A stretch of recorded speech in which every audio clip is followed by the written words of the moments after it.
While Mike Timex McDonald had already made a splash in the online poker world by making consistently deep finishes in online poker tournaments throughout 2007, he truly made a name for himself in 2008. He started off the year by making final tables at 3 events in the Aussie Millions, one of which he won. He then followed through and became the early frontrunner in the 2008 Card Player Player of the Year race by taking down the EPT German Open in Dortmund, worth almost $1.4 million. McDonald is currently in 3rd place on the leaderboard, but he's still in good position to retake the lead. Like quite a few top online pros, McDonald, a Canadian, is still underage to play in the US, which may hamper his ability to end the year with the Player of the Year title. We've got him on the phone today to talk about his dealing with being underage, his success so far this year, how he started out, and how he's become the player he is today. All right, so thank you very much for being with us today, Mike. Thanks. It's great to be on the show. Well, how much longer do you have until you can start playing in events in the U.S.? I can play events in the U.S. in September 2010, I think. It's like 2.5 years or something like that. That's got to seem like a really long time.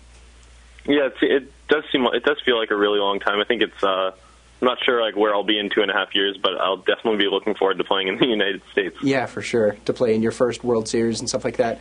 So yeah, I can't play the World Series till 2011, which is kind of a disappointment. No kidding. That's true. Your birthday hits it just so that you miss it in 2010 as well. Well, yeah. What does your live tournament schedule look like right now then? Because I know you've been playing in a lot of EPT events. What do you have coming up? Right now, I'm actually leaving in about 2 days to go play on the Party Million, which is it's a tournament on a cruise in the Mediterranean. And then right after that, going to play the Grand Prix de Paris, which is a 10K Euro buy-in in Paris. Okay. And then WPT Barcelona. And then after that, I'll be taking a couple months off until the EPT schedule starts up again. Great. Well, with the kind of restrictions that U.S. tournaments have in place, I mean, what kind of goals have you set for yourself as far as tournaments go? It's really hard to set goals for tournament poker. I guess some of my goals are just to try to keep playing well and keep interested in it. Like, you can't really be that in control of your results just because there's so much variance in tournament poker. So I just want to put in a decent amount of volume and try to play my best and hope that results will follow. Okay.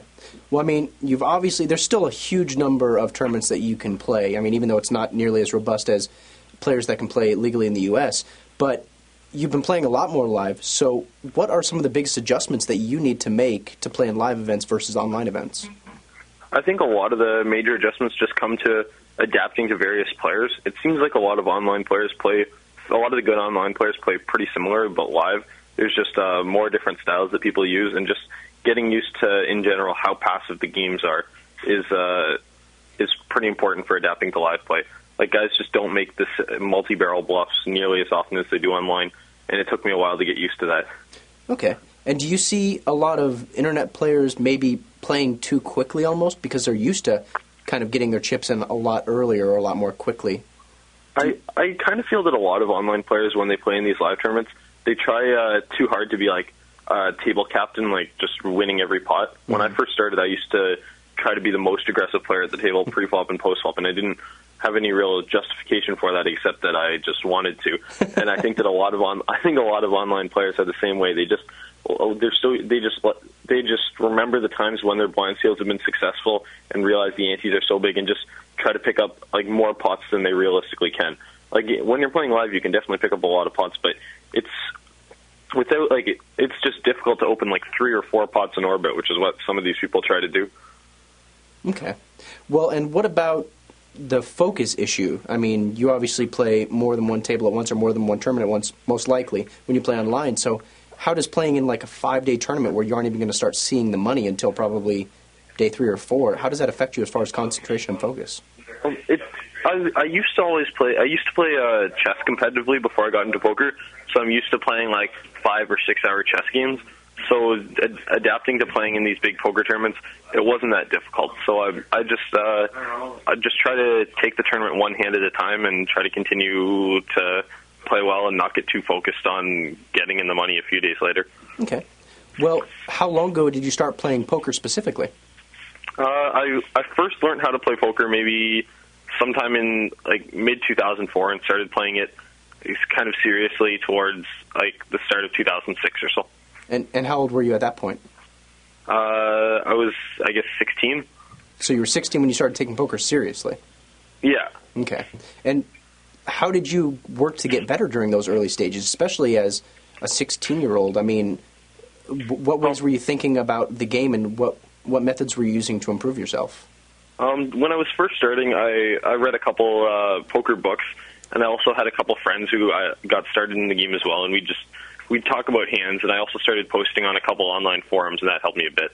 But my game really started taking off when I met a couple other players from Waterloo who were being successful at poker, and just talking more about poker with them. Okay. Well, there's a lot of online players that have been really successful from Waterloo. Which ones in particular have you been talking to, and which ones do you still talk to? I talked to most of the big name players from Waterloo. The guys who I guess helped me out the most were definitely Steve JPA and Pac-Man, and they were the two that sort of got me started from transitioning me from being like a competent, marginally winning poker player to being a pretty good poker player. Okay. And then the other ones who I talked to quite a bit, my roommates are Cutie Pie 314 and I Bluff You Out 4. And I also traveled to most tournaments with Choppy and Sir Watts, and I hang out with all those guys quite a bit. Okay, you have a very big posse from Waterloo, that's for sure. Yeah, there's a lot of people who travel a lot to these tournaments. I've actually heard a lot of people change their hometown to Waterloo, even if they're only just from nearby, to try to have the magic rub off on them, so to speak. Some of them aren't even nearby. There's some guys from Europe or the United States who change their location to Waterloo. They think there's something in the water, and it's possible there is. I drink mostly bottled water, so I'm not sure. Okay. Well, you said you were talking about to some of these guys, and they were kind of improving your game. In what ways, though? Were there any epiphanies that you had?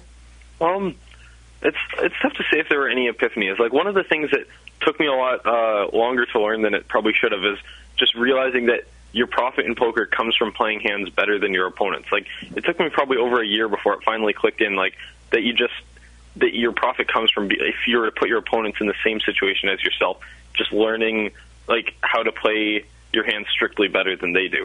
And I don't know why it didn't click earlier, but once that finally clicked in, I think it improved my game a lot. Okay. But I don't think I've had a ton of epiphanies. It's been more of a gradual learning process. Well, was there a pivotal moment or a conscious decision that you made before going pro, or was that kind of a gradual process as well? I think it was kind of gradual as well. Throughout my first year of university, I was kind of I was planning on doing some traveling for poker once I turned 18, and throughout my first year of university, I thought about it more and more, and then sort of realized that I definitely do want to take a couple terms off to travel and see how this goes. And then I suppose after winning Dortmund, that sort of solidified me continuing to travel. Say I bricked all the live tournaments I was playing for a year, then I might have considered going back to school, just because, I don't know, it's tough not to be results-based when you go through a year of just constant losing in these live tournaments. But I suppose after winning that, I was, I don't know, pretty confident to continue playing the circuit. Well, a more than $1 million win will usually do that to you. So You were having a lot of success online, and yet you still didn't truly consider yourself a pro until you won Dortmund? Because you had already won a whole bunch of events in the Aussie Millions as well. Not a whole bunch, I'm sorry. I guess that's sort of a pivotal point. Even after those wins in the Aussie Millions, I was still down off of live tournaments. I think I had maybe, I don't know, 130K in cashes over 150K in buy-ins or something like that. So it's still it's not like I was making a great living, especially when you factor in travel expenses and stuff like that. So I guess if you're running bad on the circuit, it is pretty expensive. And I was thinking, if I wasn't going to do, if I'm not going to be traveling much for live poker, it's pretty easy to still be an online professional and be in school. So if I realized that live poker wasn't for me, I might have just gone back to school, but still, I guess, played professionally, just gone to school without the intention of ever really getting a job, just for something to do. Gotcha. Well, I know that you're good friends with Matt Choppy K, the reigning runner-up, actually, in the Online Player of the Year race. 2007 was actually kind of a breaking out year for both of you. What did you learn from each other, and what other poker players have you learned from, aside from them? Have you learned a lot from Sir Watts as well? Yeah, Sir Watts and I both got started around the same time. We both learned from Steve JPA and Pac-Man. So, but we still talk about hands quite a bit. The one funny story about Choppy is he had been running kind of bad towards the end of 2006, I suppose, and then he made a New Year's resolution that he was going to take no bad beats in 2007, and then the first Sunday of 2007, he won the Sunday Million. So that was actually, I don't know, it was pretty crazy, so we just kind of joked about that for the whole year. And then it just ended up being a great year for him. Okay. And it also ended up being a pretty good breakthrough year for me as well, I suppose. No, it was for sure. Your name was at the top of a lot of the results list for most of the major tournaments, like, all the time. And I mean, a lot of people were wondering who you were, and so it definitely was a breakout year for you as well. You were on a steamroller, as I mentioned just recently, at the Aussie Millions. Were you getting lucky, or were you playing well? I like to think I was playing pretty decently, but it was obviously primarily luck. Like, that's how tournament poker usually is. Okay. Well, so you really do think that it's primarily luck in poker tournaments, and the edge is relatively small? No, I don't think the edge is relatively small. Like, I think tournament poker is where you can have, like, your biggest edges within poker. But at the same time, when you're playing, like, fields with, like, 500 players, it's tough to win that more than, like, 1% of the time or something. And it's just, I don't know, there's just so many things that are outside of your control that it's, I don't know, it's tough to ever, like, take credit for winning a tournament. Okay. Just because there is still so much that depends on the cards, you're saying? Yeah, like, even if you play every hand as well as you possibly could play it, you still probably aren't going to win. Okay. Well, what's the key to doing well in these long live tournaments then? As well as you can? I think just maintaining your focus and trying not to get, just not to mess anything up. Just play as close to your A game as possible for the whole time and hope the cards fall your way. And if you find yourself kind of getting off of your A game, is there much you can do? Because it's a tournament. You can't, step away from the table for, however long you need to, just like in a cash game. So what can you do? I think if you feel yourself, like, not playing that good, just even, like, I don't know, like, just changing what you're doing, whether it's, like, putting on some music or turning off some music or just, like, going to, like, step outside just for a couple hands or, I don't know, something like that. Just to, like, help, like, regain your focus is probably a good idea. Okay. Well, how tricky do you need to get in early stages of tournaments when the blinds are so small and the stacks are so deep? I definitely don't think you need to get that tricky. I usually take the first, like, 1 or 2 levels of tournaments to play a lot of pots and try to pick up a lot of chips, like, whether it's by hitting hands or by taking guys off pots who are basically just trying to hit monsters. But I find after the first couple levels, I usually tighten up quite a bit, because when you're only, like, 50 big blinds deep with no antes, it's tough to like, make a lot of moves, since most people play pretty well at those stages. So I find at the very early stages, I do play quite a bit, but I wouldn't say I get overly tricky. Like, I don't make that many elaborate bluffs, just because with so little experience playing against opponents, it's tough to give them credit for being able to make big folds. Okay. And you were saying that people play pretty well at the early stages just because of the nature of it. Not necessarily the early stages, but say the 50 blinds range. Say when there's 10K starting chips and blinds like 100, 200, or 150, 300, like, just by pure, like, a fluke, I guess, I think the style of most live players works best at those stages. Okay. Because they all, like, most of them, like, the standard live player that I play against will play not that many pots, but they still, like, won't be limping a ton. They'll be opening most of their pots. And just, but at those stages, when you're, like, I don't know, 30 to 60 big blinds deep, like, that's fine. Like, when no one's, like, you don't need to pay that much attention to getting re-stolen, because people don't re-steal that much. So most of these players, even if they are mediocre players, it's tough to get any sort of legitimate edge off them in these stages. Okay. Well, and then what mistakes are they making in the later stages that you can exploit? In the later stages, I think what players either do is they seem to play too tight, so they don't steal the blinds enough to keep afloat, or they just try to steal the blinds too often and don't call re-steals enough. Like, there's so many players I've played with in these live tournaments that they'll open basically any 2 cards on the button, even when the blinds only have, say, 15 big blinds. And if they get re-stolen, only call with, like, ace, queen plus, nines plus. So that just means that people can, like, exploit them so much by re-stealing. And I think that in a lot of these tournaments, that's at least in a lot of the European tournaments I played, that's pretty common. Guys, even when they only have 20 or 30 big blinds, they still play way too many pots. Okay.